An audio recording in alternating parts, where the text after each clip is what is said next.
গোলাঘাটৰ মৰঙী চাহ বাগিচাৰ 39 নম্বৰ ৰাষ্ট্ৰীয় ঘাইপথত বন্য হস্তীৰ এটা জাক বৃহৎ হাতীৰ জাকটোৱে ৰাষ্ট্ৰীয় ঘাইপথটোৰ ইপাৰৰ পৰা সিপাৰলৈ যোৱাৰ সময়ত সৃষ্টি কৰে তীব্ৰ উত্তেজনা। জাকটোত আছে কেইবাটাও পোৱালি হাতীৰ বাবে পথছোৱাৰ সৃষ্টি হয় তীব্ৰ যান-জঁটৰ। অৱশেষত একাংশ যুৱকে হৈ হাল্লা কৰি ওচৰৰ পৰা খেদি পঠিয়াই হাতীৰ জাকটোক।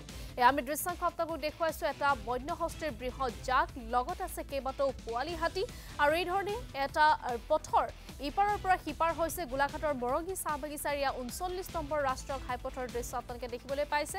বৃহৎ হাতীৰ জাকটোৱে ৰাষ্ট্ৰীয় ঘাইপথটোৰ ইপাৰৰ পৰা সিপাৰ হোৱাৰ সময়তে তীব্ৰ উত্তেজনাৰ সৃষ্টি হয়। জাকটোত আছে কেইবাটাও পোৱালি হাতীৰ বাবে পথছোৱাত তীব্ৰ যান-জঁটৰ সৃষ্টি হয়। অৱশেষত একাংশ যুৱকে হৈ হাল্লা কৰি ওচৰৰ পৰা খেদি পঠিয়াই হাতীৰ জাকটো। হস্তি মানুহৰ সংঘাত আসলে তুংগত পৰ্যায়ত পাইছেই। এতিয়া আজি ৪-৫ দিনৰ পৰা ৩৯ নং ৰাষ্ট্ৰীয় ঘাইপথত আসলে বাবাধান অঞ্চলত হাতী আসলে মুক্তভাৱে ৰাষ্ট্ৰীয় ঘাইপথত বিচৰণ কৰিছে। বাইক আৰোহীসকলক আক্ৰমণ কৰাৰ লক্ষ্যৰে খেদি যোৱা আমি দেখিবলৈ পাইছোঁ। এনে ক্ষেত্ৰত আসলতে যি আমাৰ বন বিভাগ আছে, এই বন বিভাগে কিন্তু এতিয়াও তৎপৰতা আমি দেখা নাই। খুব কম সময়ৰ ভিতৰত হয়তো ডাঙৰ ঘটনা কোনোবা হয়তো ব্যক্তি আসলতে নিজৰ আপোনজনক হয়তো হেৰুৱাব লগা পৰিস্থিতি এটা হ'ব।